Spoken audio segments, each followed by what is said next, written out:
The diplomatic summit on Vareth Prime was supposed to be a formality. Captain Jace Rowan had escorted countless ambassadors through countless hostile territories, and this should have been no different.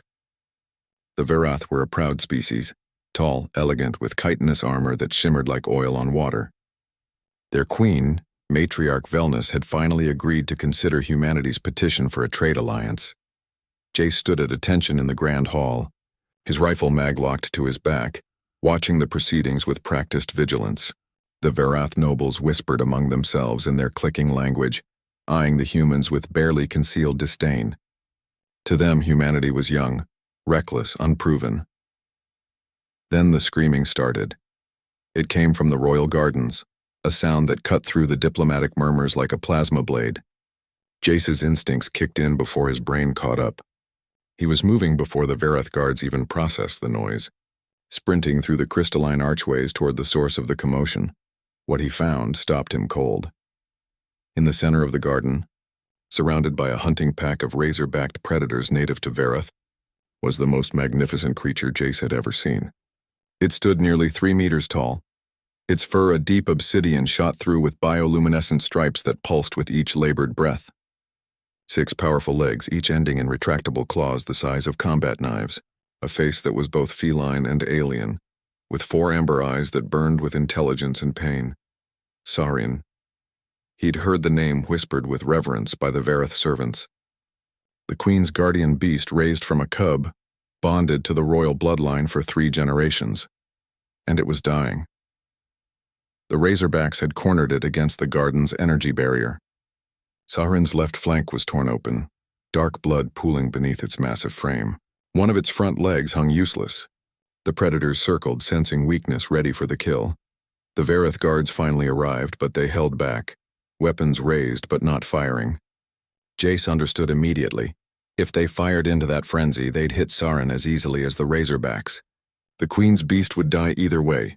Hold your fire, Jace barked, surprising himself with the authority in his voice. He didn't think. Thinking would have stopped him. Instead, he drew his combat knife and activated his personal shield generator, a paltry thing designed to stop energy weapons, virtually useless against physical attacks. But it might buy him seconds, he charged.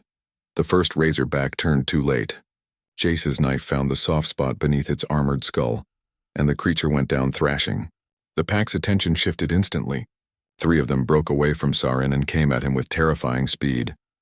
Jace rolled under the first, feeling claws scrape against his shield. He came up slashing, opening a second Razorback from shoulder to flank. His shield flickered and died. The third predator slammed into him and they went down together in a tangle of limbs and teeth. Pain exploded across his shoulder as fangs found flesh. Jace roared and drove his knife upward again and again, until the weight on top of him went limp. When he staggered to his feet, blood streaming from a dozen wounds, only 2 Razorbacks remained. They stood between him and Sareen, calculating, deciding if this new threat was worth the trouble. Jace raised his knife with a trembling hand and took a step forward. The Razorbacks fled. Jace collapsed to his knees, his vision swimming.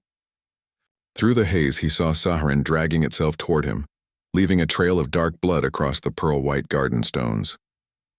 The great beast's 4 eyes locked onto his, and Jace saw something there he hadn't expected. Recognition, understanding, gratitude.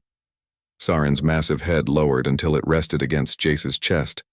The captain felt a rumbling purr that vibrated through his broken ribs, and despite the agony, he raised one hand to rest on the creature's bloodied mane. "It's okay," he whispered. "You're okay now." The medical teams arrived moments later, pulling them apart, rushing them both to separate treatment facilities. Jace spent 3 days in a regeneration tank. When he finally emerged, Admiral Chen was waiting with a mixture of fury and grudging respect. "You violated about 17 protocols, Captain," the Admiral said. "You could have sparked an interstellar incident." "Yes, sir. The Queen wants to see you." Matriarch Velnus received him in her private chambers, not the Grand Hall. She stood before a massive window overlooking the gardens, her chitinous armor glinting in the double sunset. "Captain Rowan," she said in flawless English, "you saved Sauron's life." "I did what anyone would do, Your Majesty." "No." She turned to face him. and her compound eyes held an emotion he couldn't quite read. "You did what no one else would do." My own guards hesitated. "You did not." She gestured to a door that slid open silently. "Saren has refused all food since the incident. The healers say there is nothing physically wrong. I believe the creature is waiting." Jace followed her through the door into a vast chamber, and there, on a raised platform surrounded by the finest cushions and meats, sat Saren. The beast's wounds had been treated, its fur groomed, but those 4 amber eyes looked hollow, until they saw Jace. Saren rose with fluid grace and crossed the chamber in 3 powerful bounds.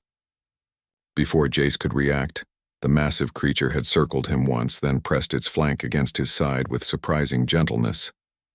The rumbling purr started again, deep and resonant. "Extraordinary," the queen whispered. "In 300 years of bonding with the royal line, Saren has never chosen another. Until now." Jace reached up slowly and rested his hand on Saren's head. The creature leaned into the touch, a sound almost like a sigh escaping its throat. "What does this mean?" Jace asked. "It means," Matriarch Velnus said, a hint of amusement in her clicking voice, "that you have gained something my people spend lifetimes trying to earn. Saren's loyalty is absolute. The bond once formed cannot be broken." She paused. "And it means our people's alliance is no longer a matter of debate. Any species that produces individuals like you, Captain Rowan, is one we wish to stand beside." Jace looked down at Saren, at the massive alien predator who had somehow decided this human was worth protecting. He thought about the razorbacks, about the knife in his hand, about the split-second decision that had changed everything. "I just couldn't let it die," he said quietly. "And that," the queen replied, "is precisely why Saren chose you." From that day forward, Captain Jace Rowan was never alone. Saren followed him everywhere, a living shadow, a guardian beast who had transferred its ancient loyalty from royalty to a human who had simply done what humans do best. They act when others hesitate. They fight when others calculate. They save lives when logic says to walk away. And sometimes, just sometimes, that stubbornness earns them something no amount of diplomacy ever could: the unwavering loyalty of a creature that will follow them to the end of the universe and back. The alliance between humanity and the Verith was signed 3 weeks later, but everyone knew the real treaty had been written in blood in a garden, between a reckless human captain and a dying alien beast who had found in each other something worth living for.